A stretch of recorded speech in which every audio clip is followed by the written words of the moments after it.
नमस्कार दोस्तों, आप हर साल देखते होंगे जब भी बजट आता है उसमें एक बहुत बड़ा हिस्सा हमारा डिफेंस एक्सपेंडिचर पर जाता है। इनफैक्ट ये जो डेवलप्ड देश हैं, जो विकसित देश हैं, उनके ऊपर अक्सर इल्जाम लगता है वो इस तरह की जियोपॉलिटिक्स करने की कोशिश करते हैं ताकि उनके जो इंटरेस्ट है, मतलब कि वो जो मैन्युफैक्चर कर रहे हैं इस तरह के बड़े बड़े आर्म्स एंड एम्युनिशंस, उसको यहां पर एक्सपोर्ट कर सके डेवलपिंग कंट्रीज को। तो यहां पर जो साउथ एशिया देख लीजिए, मिडिल ईस्ट देख लीजिए, ये जो देश हैं वो बड़ी मात्रा में इंपोर्ट कराते हैं इस तरह के बड़े बड़े आर्म्स को। चाहे पाकिस्तान का डिफेंस के ऊपर एक्सपेंडिचर हो, भारत हो, इवन चाइना हो, बड़ी मात्रा में हमारा जो एक्सपेंडिचर है वो इसके ऊपर होता है। अब इन सारे चीजों को कैप्चर किया जाता है एक इंस्टीट्यूट के द्वारा जिसको कहते हैं SIPRI report, that is Stockholm International Peace Research Institute. हर साल इनकी ये रिपोर्ट आती है और इस बार भी ये रिपोर्ट आई है और आप देख सकते हो इसमें बताया गया है कि भारत का जो आर्म्स इंपोर्ट है वो 33% डिक्रीज हुआ है। जी हां, 33% डिक्रीज हुआ है। तो ये पूरा मामला है क्या एग्जैक्टली, हमारे जो लार्जेस्ट ट्रेडिंग पार्टनर्स हैं डिफेंस रिलेटेड वो कौन कौन से हैं, भारत का एक्सपोर्ट कितना बढ़ा है, हर एक चीज ग्लोबल पर्सपेक्टिव से मैं आपको बताऊंगा इस वीडियो में। चलिए आगे बढ़ते हैं। मैं हूं अंकित अग्रवाल और अपडेट के लिए आप मुझे फॉलो कर सकते हैं इंस्टाग्राम, फेसबुक और ट्विटर पर। मेरे लेक्चर की हर पीडीएफ आपको फेसबुक पर तो मिलेगी ही, प्लस साथ में आप मेरा टेलीग्राम चैनल ज्वाइन कर सकते हैं by searching Ankit Agarwal official. और जैसा कि आपको पता है कि यूपीएससी का नोटिफिकेशन आ चुका है, आप अपने एग्जाम की तैयारी और बेहतर कर सकते हैं बाय अडॉप्टिंग दी स्टडी आईक्यू का जो यूपीएससी कोर्स है, जहां पर कॉम्प्रिहेंसिव तरीके से जितनी भी चीजें हैं, मटेरियल है, वो आपको एक जगह उपलब्ध हो जाएंगी। तो चलिए यहां पर इसको हम जानें, उसके पहले आपको सिप्री के बारे में जानना चाहिए। सबसे पहले तो मैं यहां पर बता दूं कि जो स्टॉकहोम है वो कौन से देश की कैपिटल है। आप देख सकते हो यहां पर नॉर्डिक कंट्रीज, स्कैंडिनेवियन कंट्रीज आपको देखने को मिल रहे होंगे। जो स्वीडन है इसकी कैपिटल आप यहां पर देख पाओगे, ये है आपका स्टॉकहोम। तो इसको कंफ्यूज मत करिएगा नॉर्वे और फिनलैंड के साथ। इन दोनों के बीच में ये वाला जो कंट्री है स्वीडन। और ये भी याद रखिएगा इन तीन देशों में स्वीडन ही एक ऐसा देश है जिसकी बाउंड्री रशिया के साथ शेयर नहीं होती। आप ऊपर देख सकते हो जो नॉर्वे है इसकी भी बाउंड्री शेयर होती है और फिनलैंड की तो होती है, लेकिन स्वीडन की बाउंड्री जो है वो रशिया के साथ शेयर नहीं होती है। तो ये जो आपका Stockholm International Peace Research Institute है, इसको फॉर्म किया गया था 1966 में। इसका हेडक्वार्टर आप देख सकते हो अगेन स्वीडन के अंदर ही जो स्टॉकहोम है वहां पर।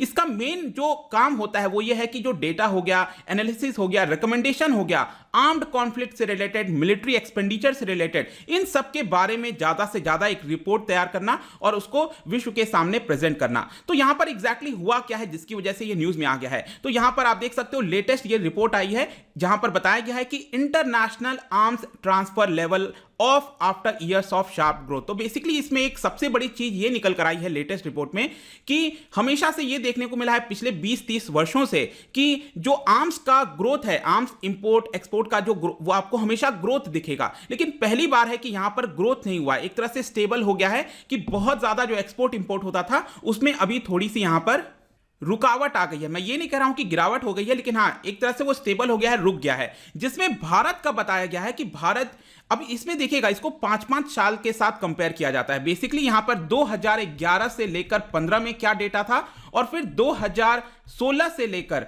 2020 के बीच में क्या डेटा था। तो ये 5-5 वर्ष का जो डेटा है उसके साथ कंपेयर किया गया है। तो इसमें बताया गया है कि 2011-15 में हमने जितना भी इंपोर्ट कराया था उसके मुकाबले अगर आप देखोगे 2016 से 20 के बीच में, तो यहां पर 33% की गिरावट आई है। मतलब 2011-15 में अगर हमने 100 करोड़ का इंपोर्ट कराया था, अगर मान के चलो डिफेंस से रिलेटेड चीजों का, तो 2016-20 के समय हमने सिर्फ 66 करोड़ का ही इंपोर्ट कराया, मतलब कि गिरावट हुई है। और ये डेटा तब सामने आया, आपको पता है कि भारत जो है वो काफी तेजी से कोशिश कर रहा है कि हम भारत के अंदर ही जो डिफेंस से रिलेटेड गुड्स हैं उसको हम मैन्युफैक्चर कर सकें। लेकिन यहां पर एक सबसे बड़ा क्वेश्चन आता है कि ये इंपोर्ट क्यों गिरा, क्या कारण है। तो रिपोर्ट के अंदर दो इंपॉर्टेंट चीजें बताई गई हैं। एक है आपका जो हम रशिया के ऊपर बहुत हद तक डिपेंड रहते थे, उसमें हमें थोड़ी गिरावट देखने को मिली है। और दूसरा कारण है कि जो प्रोक्योरमेंट प्रोसेस है भारत के अंदर अगर आप देखोगे तो ये काफी कॉम्प्लेक्स है। मतलब कि अगर हमारे आर्मी को, नेवी को, जो भी मिलिट्री फोर्सेस हैं उनको अगर रिक्वायरमेंट है तो यहां पर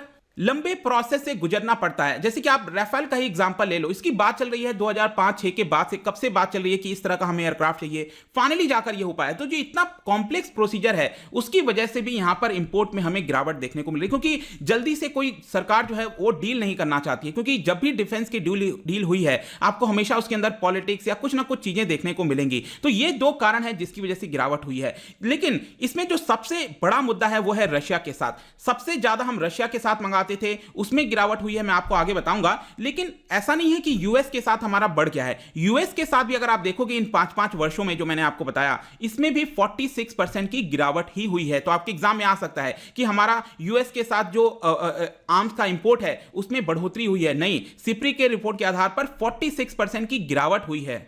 अब ऐसा हो क्यों रहा है? बेसिकली भारत चाहता है कि हम अपना जो सप्लायर्स हैं उसको डाइवर्सिफाई रखें। यूरोप के कई सारे देश, चाहे स्वीडन हो या फिर आपका फ्रांस हो गया, कई बहुत सारे जो देश हैं उसके साथ हम इंपोर्ट कराएं, हम एक या दो कंट्री के ऊपर पूरी तरह से डिपेंडेंट ना रहें। तो यहां पर सबसे बड़ा प्रश्न आता है कि फिर आज के डेट में सबसे ज्यादा भारत किससे इंपोर्ट कराता है? तो गिरावट होने के बावजूद भी आप देख सकते हो ये जो पूरा 2016 से 20 का 5 साल था, इसमें रशिया सबसे बड़ा देश है जिससे हमने इंपोर्ट कराया है। अभी भी आप देखोगे तो 50%, मतलब एग्जैक्टली 49% बोला गया है, तो आधा लगभग इंपोर्ट जो है वो अभी भी हम रशिया से कराते हैं। पहले तो 2/3 से भी ज्यादा हुआ करता था, लेकिन अब गिरावट हो गया है। फ्रांस का आप देखिए 18%, इजराइल से भी हम करीब 13% आते हैं। तो आपके एग्जाम में एक और क्वेश्चन आ सकता है कि क्या यूएस जो है वो टॉप 3 देशों में आता है जो भी हम इंपोर्ट कराते हैं? नहीं, टॉप 3 देश में रशिया, फ्रांस और इजराइल आता है। लेकिन भारत का एक्सपोर्ट कैसा है? क्या एक्सपोर्ट में हमने बढ़ोतरी की है? क्योंकि बहुत ज्यादा चर्चा हुई थी आत्मनिर्भर भारत, मेक इन इंडिया, तो देखिए मामूली बढ़त हुई, आप देख सकते हो। इंडिया अकाउंटेड फॉर 0.2%, मतलब कि विश्व भर में जो भी देश एक्सपोर्ट करते हैं आर्म्स को, उसमें टोटल जो एक्सपोर्ट होता है उसका जस्ट 0.2% एक्सपोर्ट हम भी करते हैं, मतलब भारत भी करता है। पहले क्या हुआ करता था? ये 0.1% हुआ करता था। तो यहां पर कह सकते हो आप डबल से भी ज्यादा ग्रोथ आपको देखने को मिलेगी 228% की। लेकिन क्योंकि बेस छोटा था इसी की वजह से आपको ये परसेंटेज वाइज ज्यादा दिख रहा है। लेकिन ओवरऑल आप देखोगे तो अभी भी हम सिर्फ 0.2% ही एक्सपोर्ट करते हैं। लेकिन एक्सपोर्ट में भी कौन से देश को हम एक्सपोर्ट करते हैं? तो यहां पर आप देख पाओगे म्यांमार हो गया, श्रीलंका, मॉरिशस, ये टॉप 3 देश हैं जिसको हम एक्सपोर्ट करते हैं। तो ओवरऑल इन सारी चीजों को देखते हुए एक्सपर्ट्स का क्या कहना है? एक्सपर्ट ये कह रहे हैं कि ये क्लियर इंडिकेशन दिखा रहा है, जिस तरह से इंपोर्ट में गिरावट हुई है और एक्सपोर्ट धीरे धीरे हमारा इंक्रीज हो रहा है, तो ये क्लियर इंडिकेशन है कि हम आत्मनिर्भर भारत की तरफ जो दिशा है उसकी तरफ हम बढ़ रहे हैं और धीरे धीरे इसमें रिजल्ट दिखने लगा है। और भारत एक तरह से आप कह सकते हो इन्फ्लेक्शन पॉइंट पे है, मतलब कि यहां से जो हमारा डायरेक्शन है कि पहले होता था हम सिर्फ इंपोर्ट कराते थे, लेकिन अब ये जो डायरेक्शन है वो बहुत ही जल्द चेंज होने वाला है। तो ये भारत का हो गया। ग्लोबल डेटा क्या कहता है? ओवरऑल विश्व में क्या सिनेरियो है? तो विश्व का अगर आप देखोगे तो इस रिपोर्ट के अंदर बताया गया है कि पहली बार 2001 और 2005 से लेकर पहली बार आप देखिए तो यहां पर इंक्रीज नहीं हुआ है। यहां पर मैं आपको डेटा भी दिखा देता हूं। 2001 और 5 से आप देख सकते हो, ये था आपका पहले, इसमें हमेशा पहले बढ़ोतरी होती थी। फिर 2016-20 में आप देख सकते हो पहली बार ये इंक्रीज नहीं हुआ है, वो ऑलमोस्ट सेम है, लगभग स्टेबल है। मतलब कि आर्म्स के इंपोर्ट एक्सपोर्ट में एकदम सेम लेवल हमें देखने को मिला है। लेकिन अभी भी अगर आप कोल्ड वॉर का टाइम देखोगे, 1991 में जब कोल्ड वॉर एक तरह से एंड हो गया था यूएसएसआर के डिसइंटीग्रेशन के बाद, उसके बाद भी अगर आप देखिए तो लगभग उतना ही है। तो हमें इसके नीचे जाना है। मतलब कि ऐसा नहीं है कि यहां पर आर्म्स का इंपोर्ट एक्सपोर्ट नीचे हुआ है, लेकिन हां अभी भी उतने ऊपर स्तर पर है। अब देखिए यहां पर फर्दर काफी सारे डेटा हैं जो आपके एग्जामिनेशन पॉइंट ऑफ व्यू से इंपॉर्टेंट हो सकते हैं। ऑल्दो ये 2015-19 का आपको ये दिख रहा होगा परसेंटेज वाइज, परसेंटेज आप मत ध्यान रखो, मैं आपको आगे बताऊंगा परसेंटेज। लेकिन ये जो आप देश का नंबरिंग देख रहे हो कि सबसे ज्यादा एक्सपोर्ट कौन करता है देश, जैसे कि यूएसए हो गया, सबसे ज्यादा करता है। आज के डेट में ये 37% हो गया है। यूएसए जितना भी एक्सपोर्ट होता है पूरे विश्व भर में, उसका 37% आपका यूएसए करता है। उसके बाद Russia, France, Germany, China, UK, Spain, इस तरह से है। टॉप 5 याद रख लेना, बस उतना काफी है। इंपोर्ट के बारे में हम देखें तो सबसे ज्यादा इंपोर्ट सऊदी अरब करता है। जी हां, सबसे ज्यादा इंपोर्ट जो है वो सऊदी अरब करता है। ये इंडिया है फिर सेकंड नंबर पर, उसके बाद है इजिप्ट, फिर ऑस्ट्रेलिया और फिर चाइना है यहां पर। अगर हम इंपोर्ट के बारे में देखें तो आप देख सकते हो जो प्रेजेंट का डेटा है, लेटेस्ट डेटा है, सऊदी अरब 11% इंपोर्ट कराता है। भारत कितना कराता है? 9.5%, इजिप्ट 5.8%, इवन पाकिस्तान का भी आप देख सकते हो 2.7%। मतलब जितना भी इंपोर्ट होता है विश्व भर में उसका इतना हम इंपोर्ट कराते हैं। यूएस का अगर हम स्पेसिफिकली देखें, क्योंकि यूएस का मैंने आपको बताया सबसे ज्यादा एक्सपोर्ट करता है, तो टोटल विश्व भर में जितना एक्सपोर्ट है 2011-15 में ये 32% था और ये अब बढ़कर हो गया है 37%। इनफैक्ट पूरे विश्व में अगर आप देखोगे तो सबसे ज्यादा देशों को एक्सपोर्ट कौन करता है? यूएस ही करता है। 96 कंट्रीज को, आप जस्ट सोच सकते हो 96, मतलब विश्व में जितने देश हैं 193 जो कंट्रीज हैं उसके आधे से ज्यादा कंट्रीज को अकेले यहां पर जो यूएस है वो एक्सपोर्ट करता है। और यूएस का भी अगर आप देखोगे तो आधा करीब 47% यूएस का जो एक्सपोर्ट है वो कहां जाता है, वो मिडिल ईस्ट के अंदर जाता है। इसीलिए मैंने शुरुआत में आपसे कहा किस तरह से मिडिल ईस्ट के अंदर जो आपको हिंसा और इस तरह की चीजें देखने को मिलती हैं, तो ये भी एक दिखाता है कि किस तरह से यूएस जो है वो अपनी पॉलिसीज को यहां पर अपने इंटरेस्ट में कन्वर्ट करता है। यहां पर मिडिल ईस्ट में भी अगर आप देखोगे तो कौन से देश को सबसे ज्यादा एक्सपोर्ट करता है यूएस जो है, वो है आपका सऊदी अरब। ये अकेले 24%, यूएस जितना भी एक्सपोर्ट करता है उसका 1/4 यहां पर अकेले सऊदी अरब के पास जाता है। ऑल्दो आपने रिसेंटली देखा होगा कि जो बाइडन आए हैं उसके बाद यहां पर जो बाइडन ने कहा है कि हम आपको यमन का जो वॉर है उसमें सपोर्ट नहीं करेंगे, अब मतलब कि एक्सपोर्ट यहां पर थोड़ा कम हो जाएगा जो बाइडन के आने के बाद। रशिया का अगर हम एग्जांपल लें तो रशिया दूसरे नंबर पर है, आपको मैंने पहले ही बता दिया यूएस के बाद।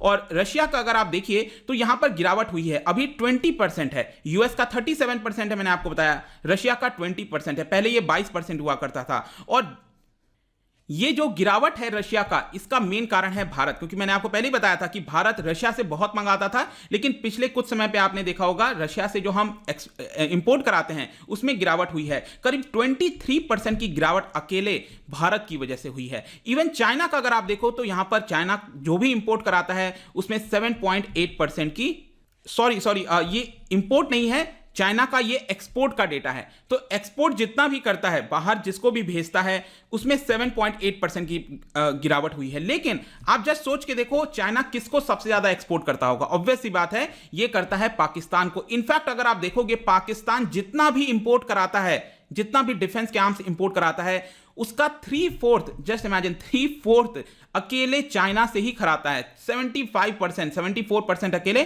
चाइना से कराता है। तो एक तरह से आप कह सकते हो कि पूरी तरह से होल्ड में है इस समय जो पाकिस्तान है, चाइना के होल्ड में आप कह सकते हैं। थोड़ा सा मिडिल ईस्ट का भी डेटा देख लो, मैंने आपको पहले बताया मिडिल ईस्ट में इनफैक्ट बढ़ोतरी हुई है, 25% ज्यादा इंपोर्ट कराया गया है मिडिल ईस्टर्न कंट्रीज के द्वारा 2016 से 20 के बीच में। सऊदी अरब अकेले यहां पर आप देख सकते हो उसमें 61% की बढ़ोतरी हुई है। कतर और सऊदी अरब में आपने देखा होगा जो प्रॉब्लम्स वगैरह चल रही हैं, यहां पर 361% उसने ज्यादा मंगाया है। जो आपके हम बात करते हैं ये आर्म्स वगैरह के मामले, इनफैक्ट जो राफेल है वो आपको पता होगा कतर भी जो है वो फ्रांस से खरीदा है। तो ये तो आपका ओवरऑल सिनेरियो हो गया। लास्ट में जाने से पहले भारत में जो मेक इन इंडिया पॉलिसी है वो किस तरफ आगे बढ़ रही है उसकी डायरेक्शन आपको पता होना चाहिए। तो यहां पर भारत सरकार का मेन एम इस समय यह है कि जो भी भारत एक्सपोर्ट करता है उसको हमें बढ़ाने की जरूरत है।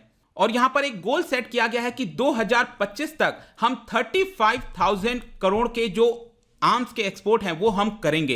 तो इसमें भी आपने देखा होगा ब्रह्मोस मिसाइल हो गया, तेजस की बात चल रही है। तो अगर ये सब एक्सपोर्ट होने लग जाएंगे तो ऑटोमेटिकली यहां पर आपको इंक्रीज देखने को मिलेगा। इनफैक्ट भारत के अंदर जो हमारी डिफेंस फोर्सेज हैं उनको जो भी रिक्वायरमेंट होता है वो ज्यादा से ज्यादा हम भारत के ही कंपनी से खरीदें, इंडियन मैन्युफैक्चरर से खरीदें। यहां पर सरकार ने कहा है कि अभी के लिए 70,000 करोड़ का आंकड़ा है, मतलब भारत से हम 70,000 करोड़ के खुद से ही खरीदते हैं, लेकिन ये बढ़ाकर हम 1,40,000 करोड़ करना चाहते हैं बाय 2025। और इसके लिए भी अगर आप देखोगे सरकार, आपने देखा होगा कई सारे लिस्ट निकाल रही है। एक लिस्ट ये निकाला जा रहा है कि यहां पर ये सारे आइटम्स को हम इंपोर्ट नहीं कराएंगे, वो सिर्फ भारत से खरीदेंगे। एक और लिस्ट निकाला जा रहा है कि भारत कौन कौन से चीजों को एक्सपोर्ट कर सकता है। तो यहां पर 156 आइटम्स के लिस्ट निकाले गए हैं जिसको एक्सपोर्ट हम कर सकते हैं भारत सरकार के द्वारा। और यहां पर एक और दूसरा लिस्ट निकालने की तैयारी चल रही है जिसमें हम इंपोर्ट के ऊपर बैन लगा देंगे कि ये वाले आइटम्स जो हैं उसको इंपोर्ट नहीं कराया जाएगा, भारत के अंदर ही उसको खरीदा जाएगा। और अभी तक के इतिहास का आपने देखा होगा सबसे बड़ा डील रिसेंटली हुआ था 48,000 करोड़ का, जो कि तेजस को लेकर 83 जो LCA